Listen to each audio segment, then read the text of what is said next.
What's going on, everybody? Mortem here, this time bringing you my review after 100% for Mouse PI for Hire, an interesting boomer shooter meets, honestly, something not all that different from BioShock, but before we dive into all that, to get my usual stuff out of the way, I review games after 100% all the time to set me apart from other reviewers on the platform, and while that does include the achievements, it also includes a lot more than that. There's a link below to a video covering everything I go over, and my Steam profile is public and linked below as well. To that end, a couple other things I need to mention here. This review is going up a couple days before the game officially releases. That is because, of course, I was given a review key from the game's publisher, Playside. They also sent me a press mailer ahead of time as well. And before we move on, I did want to take a moment to mention that this game actually has 3 achievements that were bugged in the review copy. I don't know if they will be fixed for the day 1 patch. To give you even more information, I am actually recording this on April 7th, and you're going to see this a week later on April 14th. They may or may not have fixed them by then, or it's possible the day 1 patch will fix them. I have currently not heard anything back from them on it. Either way, those achievements are Smoked Cheese and Mirrors alongside Our Lesser Brothers, which are both story progression achievements. You should get those by just finishing the story, but they did not unlock. And then another one called Misfortunes of the Missing Magician, which is finding all of the optional clues in a case related to the main story, I believe. I did unlock the achievement for finding all of the clues in the game, alongside unlocking 2 achievements that are basically the same thing, but for different cases, and for all of those reasons, I'm inclined to think that one is bugged as well. Hopefully they'll get those fixed soon. It'll be pretty easy for me to grab them once they do, but just so you guys are aware. With that out of the way, let's move on to talk a little bit about the game itself. As I mentioned, this game is essentially a boomer shooter at its core, but it does have elements and is a little bigger in scope than you would probably expect from that. And I would say the closest thing it actually reminds me of is something like BioShock 1 or 2. Definitely not in like a one-for-one way, obviously. Now, another big side of this game, though, is of course the art and the animation of it. So this game utilizes hand-drawn rubber hose animation, which is a very old-timey approach to animation, where everything looks kind of loose and fluid because it does not utilize like specific joints and stuff in the animation, so rubber hose because it kind of looks that way. They of course directly mention that it was inspired by the 1930s cartoons that did the same thing, and with the recent-ish news that Steamboat Willie cartoon went into the public domain,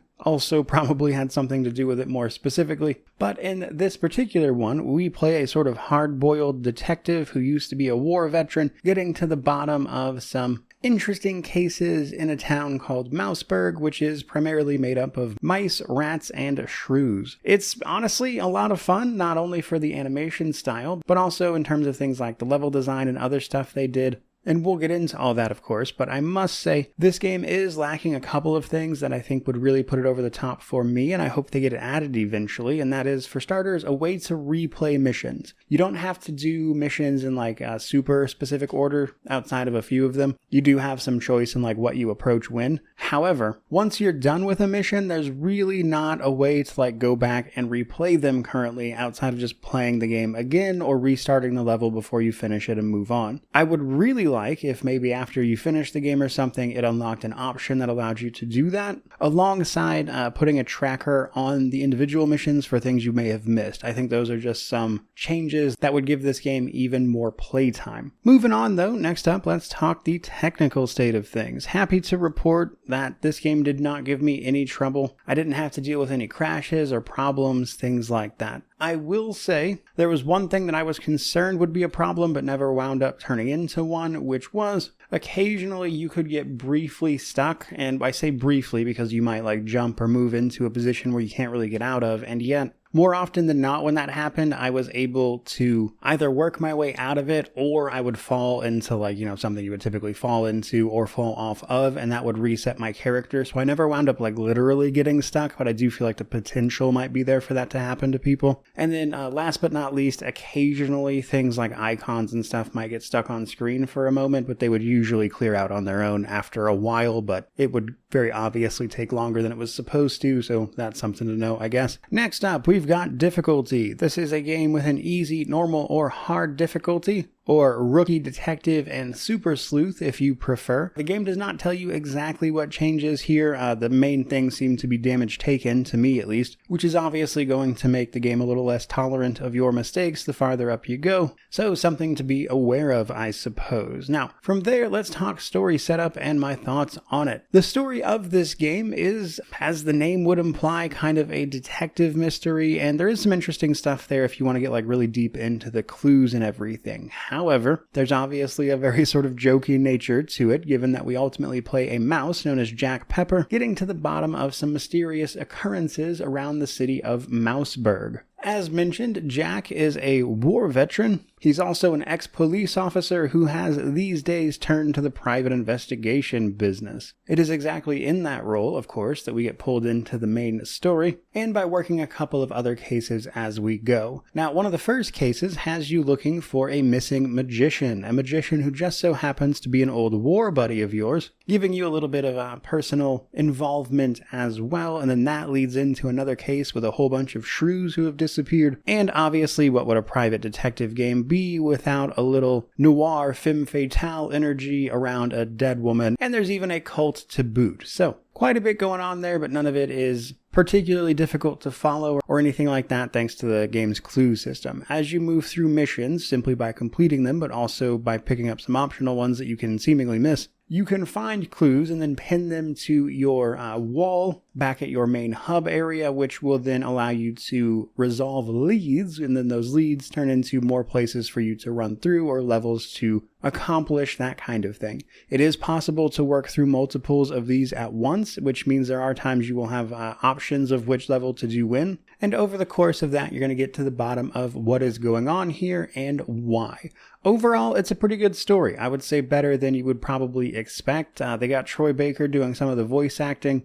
The voice acting in general is pretty good. I think they got the tone and the humor of this project right, and they definitely lean into a lot of tropes about, like, you know, old private investigator movies, cartoons and stuff where they pull it from. There's a ton of references throughout the game, like your characters or the bosses quoting famous movies in a slightly more mouse and cheese related way as you fight them, which was always kind of a funny one. Overall, though, pretty fun time. That brings us to the progression system. So, relatively simple progression, as tends to be the case with these games, but still a few things to know. For starters, you get a whole bunch of movement abilities at set points throughout the game that are just kind of a natural part of progressing through the story. This includes things like a double jump, the ability to hover or slow yourself down with your tail momentarily, the ability to use your tail as a grappling hook later on for set points, or even to like briefly wall run in certain places. You'll pick that stuff up just as you move through the story. It's not something you can miss.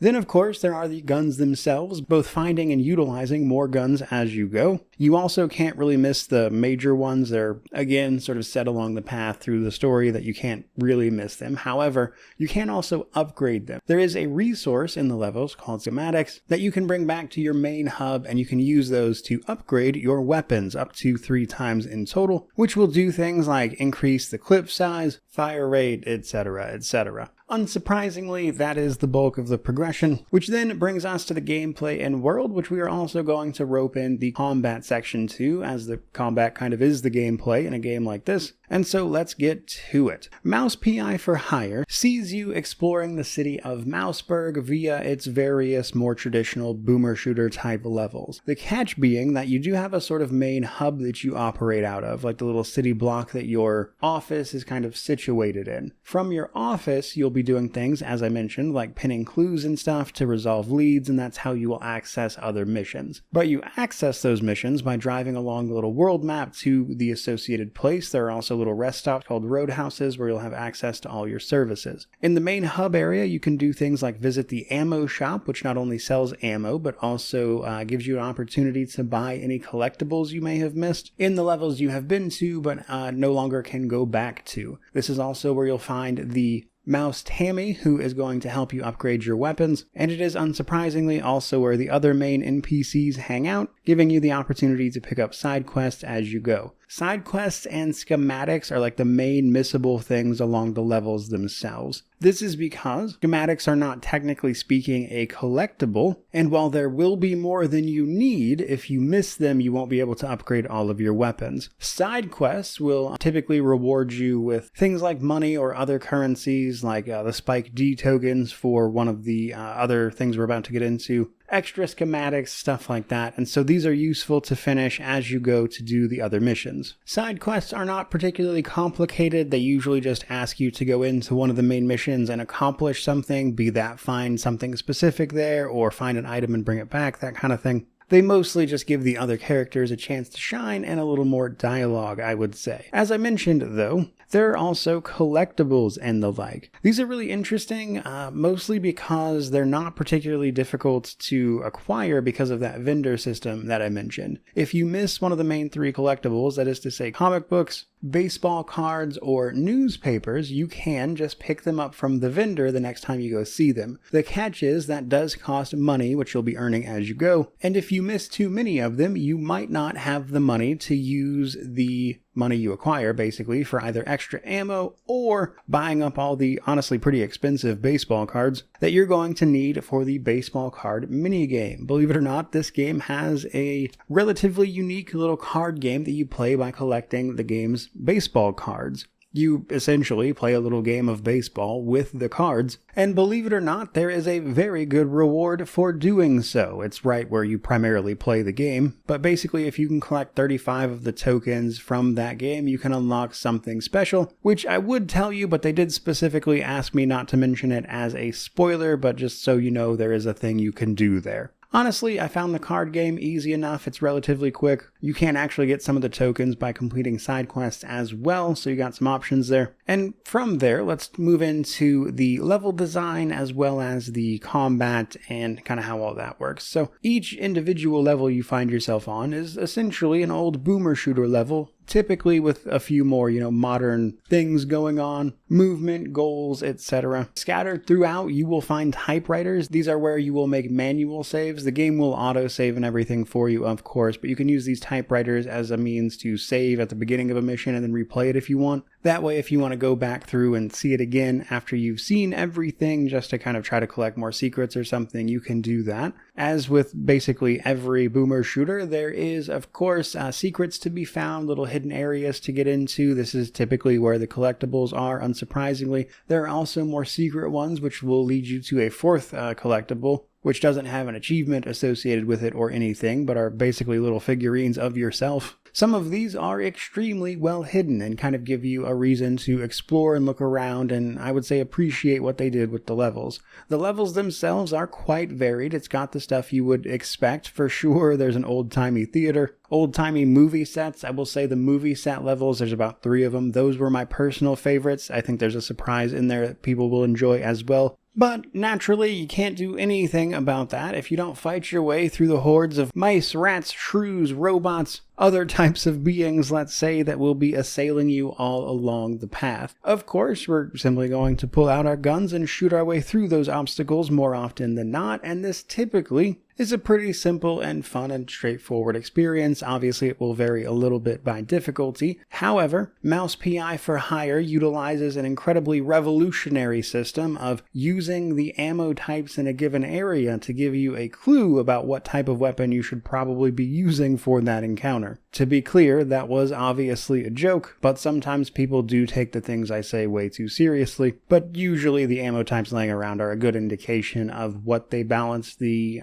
encounter around, though, certainly not always, and once you get towards the later acts, which have a bunch of different weapons for you to use, plus they're all fire modes, you've got options. You can, if you want to, just punch stuff out, though that's usually not a very effective way. Later on, you will get a more useful, not exactly melee weapon, it's like this weird bone sword thing, but it shoots out projectiles that also hit enemies in a wide range. And then, of course, you get a shotgun and a sawed-off shotgun. Those are pretty classic to the boomer shooter, and what I found myself using most of the time, as I really enjoyed them. However, Alt fire modes can switch this stuff up. Like for instance, the regular gun gets a 3-round burst. The automatic weapon, which is basically a Tommy gun that they're calling a James gun, funnily enough, is like a little spray and pray effect. And then the shotgun has like a charge up shot for its alt fire mode, and just little things like that to mix up the gameplay a little. Now, I will say, strangely enough, you do only get a couple of weapons that are good at a significant distance. This is your basic pistol that you start the game with, and then there's like a beam-oriented weapon later that I found was decent enough, but that doesn't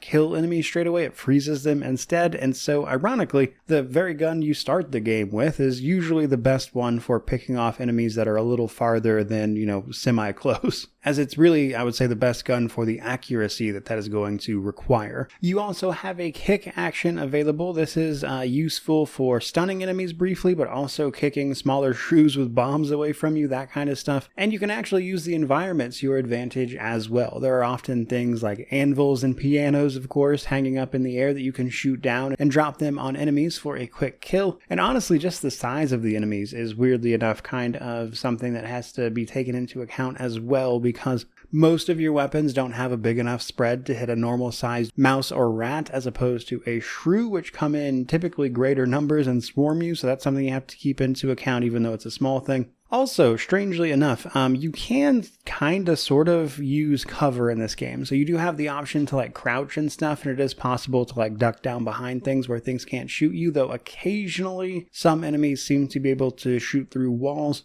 And of course, there are a bunch of different enemies with different effects here and there. Like there are these little sniper guys that more or less teleport around the room. There's a bunch of different boss fights to get into, which have different mechanics and stuff. And you put all that together, and it's just a game that I had a lot of fun playing with, alongside relatively minor issues that aren't really too much of a big deal. Which brings us then to our Steam Deck section before we start wrapping this thing up. So the Steam Deck runs quite well. You can probably tell by looking at it that this game is not some graphically demanding behemoth. It's got relatively tame requirements. The Steam Deck handles them very well at a very solid frame rate at that. So definitely a perfectly playable game on there, and if anything, it might be a game I choose to play myself on there in the future when I'm just looking to have a good time, as this was very funny. Officially speaking, it has an unknown rating. I would be surprised if it didn't get a playable one at the end of the day. And it's also got full controller support and cloud saves, all the usual stuff. You'll find it very playable there, I'm sure. But then we have the positives and negatives. For the positives on my end, it's just a fun game to play, both because of its humor as well as just its actual gameplay feel. It feels really good to run and gun here and utilize all the different weapons and all fire modes. I enjoyed running around the levels. The levels are varied and interesting. This was just a great game to play as a little refresher and breather. For me especially. I really enjoy what they did with the rubber hose animation here. It's just a very striking thing to do for a game like this. And also, more than anything, the thing about parody and kind of jokey games is that I think in order for them to work best, the underlying game that it is trying to sort of poke fun at a little bit also has to be good. And at least for me, Mouse PI for Hire meets that standard. There are, nonetheless, however, a couple of negatives. And if anything, I would say these negatives are more about letting me play the game more on my own terms than anything truly negative. Starting with the fact that you can't replay missions. You don't have any way to go back to them. I would love for, at the very least, once you finish the story, that open up a level select that would let you replay them. Would both be great for replaying the levels that I enjoyed the most, so I could just kind of jump in there without having to make manual saves for each, but I could carry forward all my progression. It would also make it easier to track down things like collectibles, etc., once you're kind of going for that 100% after the fact, as an example. And while they've kind of already helped out with that via the collectibles and the vendors and stuff, I think there's a little bit more work that could be done there. And to that exact end, giving you some way of viewing exactly what you've missed on a given level to know that you've fully cleared it would also be pretty helpful to that exact same end. So my big negative for this is mainly that I wish they would add some quality of life stuff that would allow me to play more of this game I would like to play a little more of, or at least make that an easier process, I guess. All of that does bring me to my conclusion, however, and my conclusion for Mouse PI for Hire is that it is a very fun game with some minor quality of life stuff that I think could be added to make it even more fun. So